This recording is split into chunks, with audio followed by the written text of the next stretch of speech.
It began with a photograph. A single moment captured in a blur of shutter clicks and flash, a candid I hadn't even known was taken. I was in the background, half-turned, brushing a strand of hair behind my ear. My expression was soft, thoughtful. And just behind me, his eyes were on me. We were at a family gathering, one of those big Sunday dinners that my Aunt Clara insisted on holding every other month. The kind where the kids played in the backyard while the adults traded stories about work, politics, or the latest small-town gossip. That day, I hadn't planned on staying long. My cousin's engagement party wasn't exactly my scene. Too many people, too much noise. But I went for Aunt Clara because she was the kind of woman who would never let you forget if you missed one of her events. I found a corner near the drinks table and tried to stay out of the way. That's when I noticed him. Caleb. He wasn't a regular fixture at these things, technically a cousin by marriage, but only just. His older brother had married into the family, and since then, Caleb had appeared in the periphery of our reunions, always quiet, always observant. I hadn't paid him much attention until that day. Until I saw the way his eyes followed me across the room like he was watching something delicate unfold. And when our gazes finally met, it wasn't accidental. It was deliberate. He held my stare for just a second too long. Not with arrogance, but something deeper. A question. A knowing. I turned away. Later, as the afternoon sun dipped low, casting golden light across the garden, I slipped away to the back patio for some air. That's when I heard footsteps behind me. "You always disappear," a voice said, low and familiar. I turned. Caleb stood a few feet away, one hand in his pocket, the other holding a glass of lemonade. "I don't really like crowds," I admitted. He nodded, stepping closer. "Me neither." For a while, we stood there in companionable silence, the only sounds the clinking of glasses from inside and the distant laughter of children playing tag. "I saw that photo," he said suddenly. I blinked, confused. "What photo?" He pulled out his phone, thumbed through a few screens, then held it out. There I was. That same moment. Me, lost in thought. And him, watching me. I looked up at him. "You took this?" He nodded. It wasn't intentional. But when I saw it later, I couldn't delete it. The way he said it made my pulse skip. There was no performance in his voice. Just truth. Stark, soft, disarming. I didn't know what to say. So I didn't say anything at all. He set his glass down on the railing and turned fully toward me.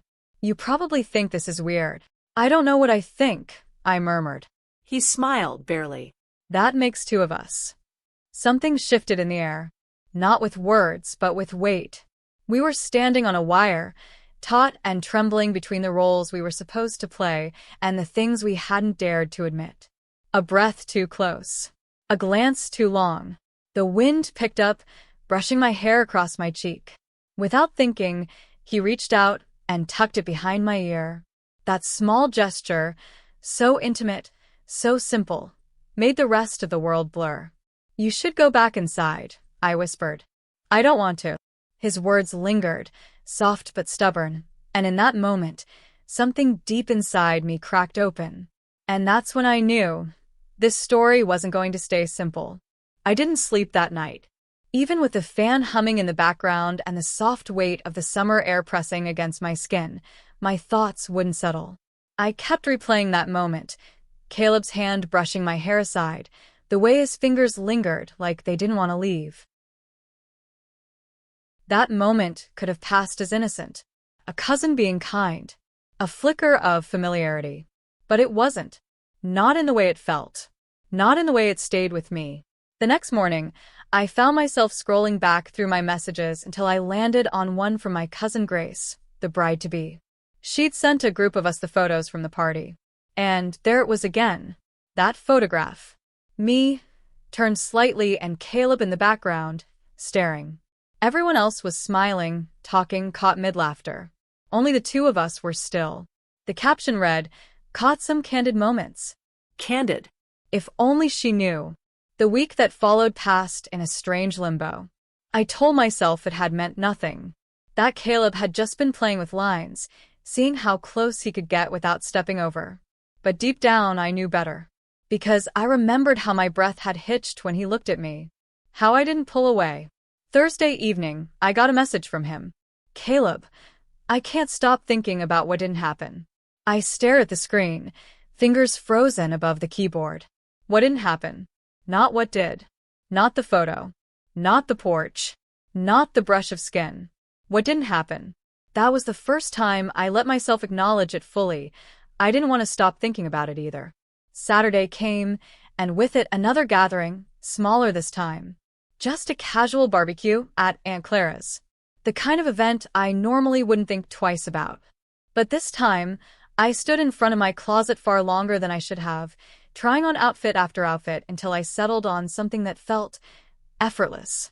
Like I hadn't thought about him once. The moment I arrived, I felt him before I saw him. Caleb was leaning against the side of the house, drink in hand, talking to one of the uncles. He looked up the second I stepped into the backyard. Our eyes met. And held. He didn't smile. Neither did I. We didn't need to.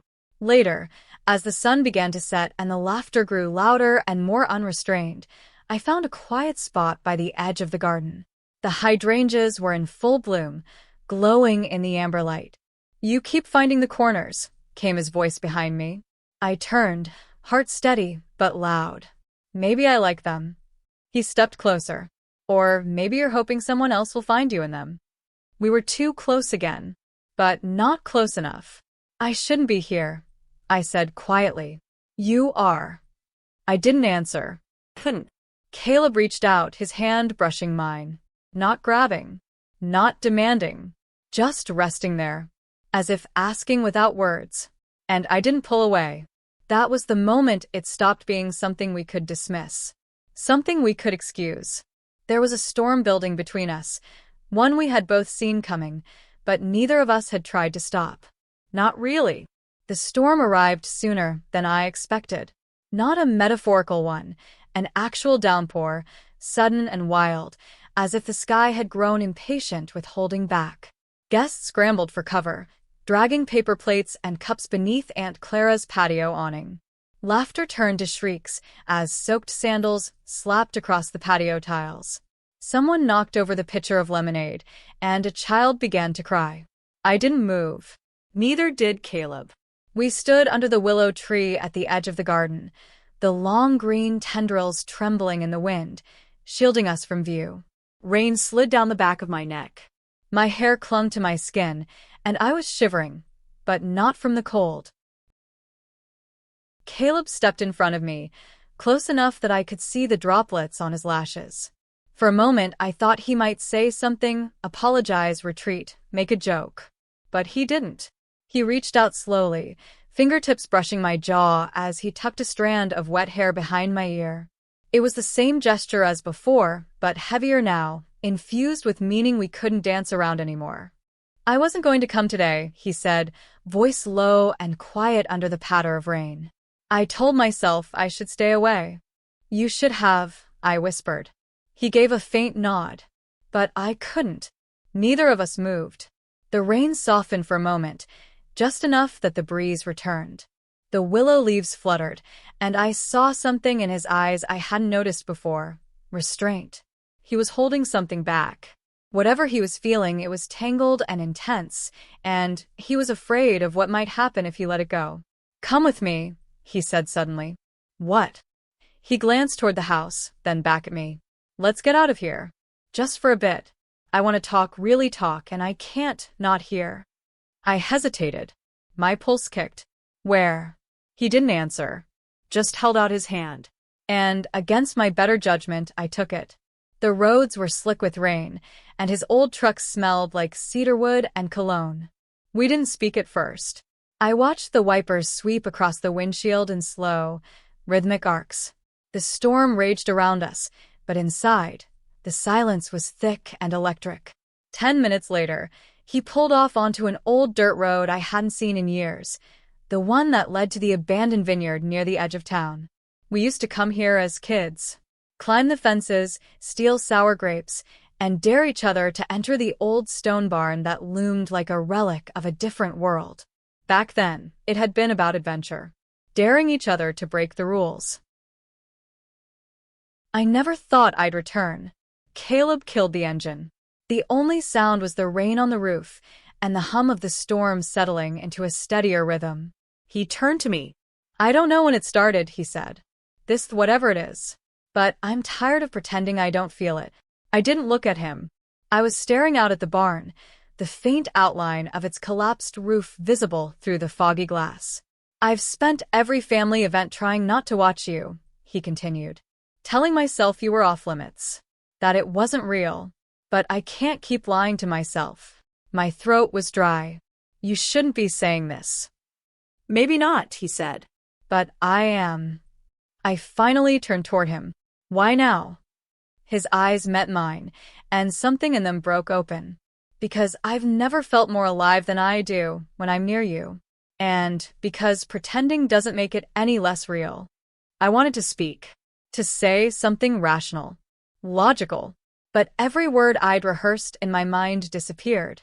Outside, lightning split the sky. For a moment, the world glowed with silver light. And in that moment, Caleb leaned forward, not with force, but with intention, with hesitation, with hope. I didn't stop him.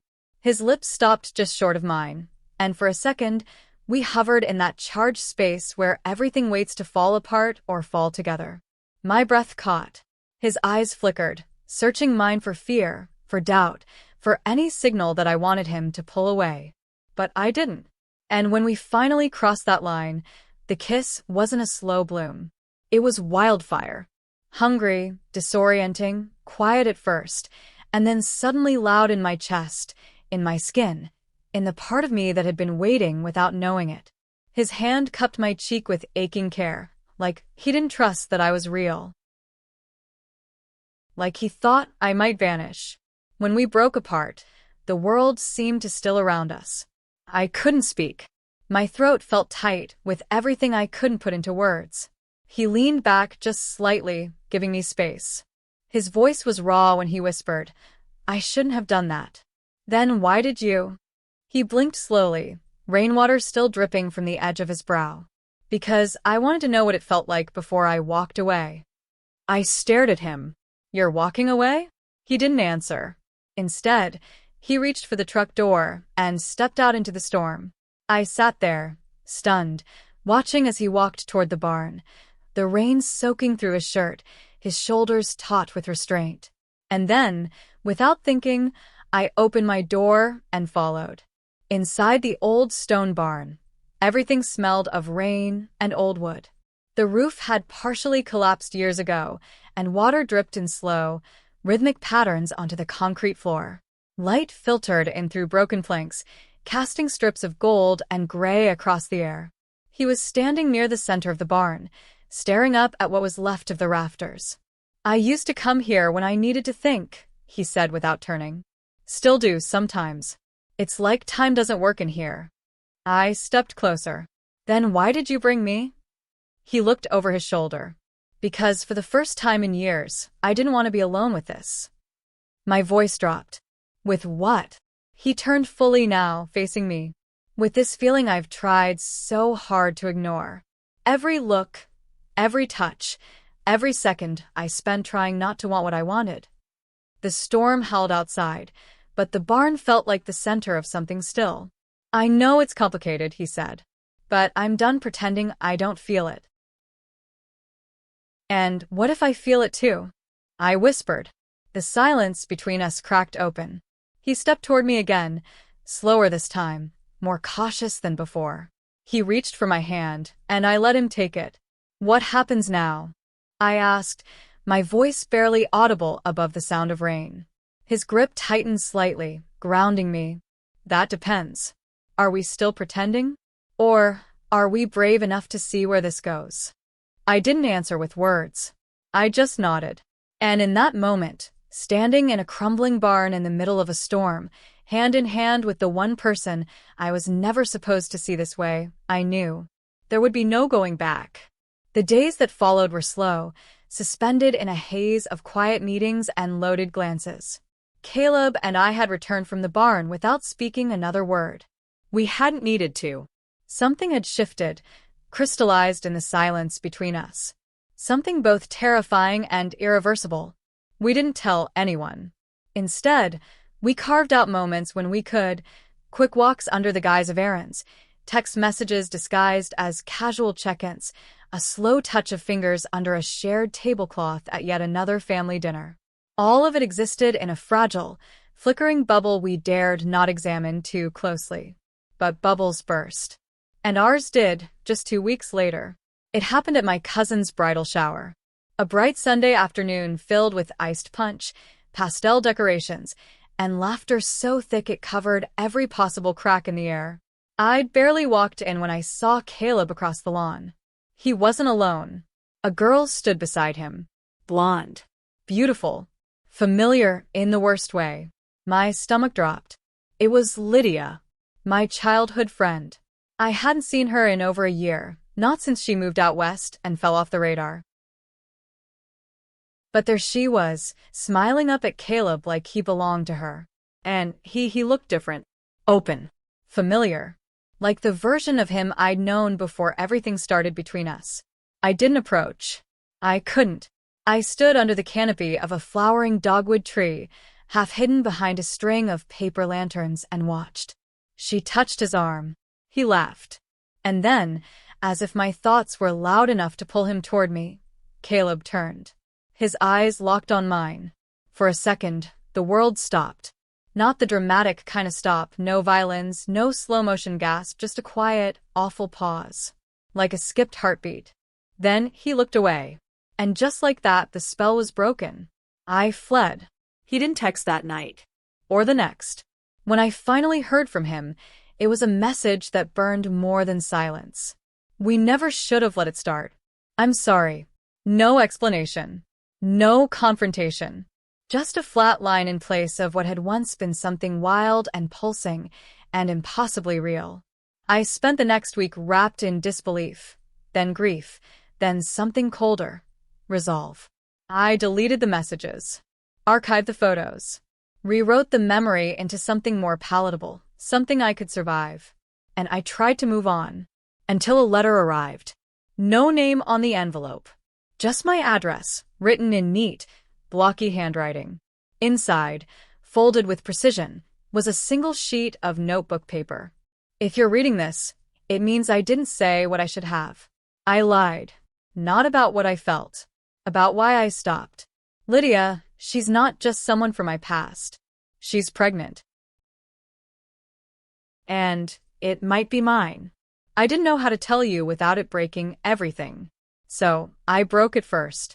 I never wanted to hurt you. But I couldn't stay in your life and be unsure of who I was supposed to protect.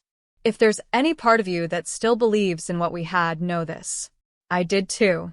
I still do. See. I read it 3 times before the paper slipped from my fingers and fluttered to the floor like a fallen leaf. And then, for the first time since that night in the barn, I let myself cry. But not for him. For the versions of us that would never be. Months passed. I went on with my life. I even ran into Lydia once at a bookstore downtown. She was showing barely. We didn't speak, but she smiled at me. A soft, tired smile. And I smiled back. Not because I forgave them, but because I was done carrying what wasn't mine anymore. That spring, I moved to a new apartment with a balcony that caught the morning sun. I filled it with plants and silence and stories I'd never tell anyone. But sometimes, late at night, I still thought of him. Of the storm. Of the barn. Of the photograph that started it all. And I would wonder, not with regret, but with wonder, if the love we'd held, even for a moment, had changed us both in ways we couldn't unchange. Maybe that's all some stories are meant to do. Not to last forever. Just to teach us how far we're willing to go for something that felt like it could. Even if it never would.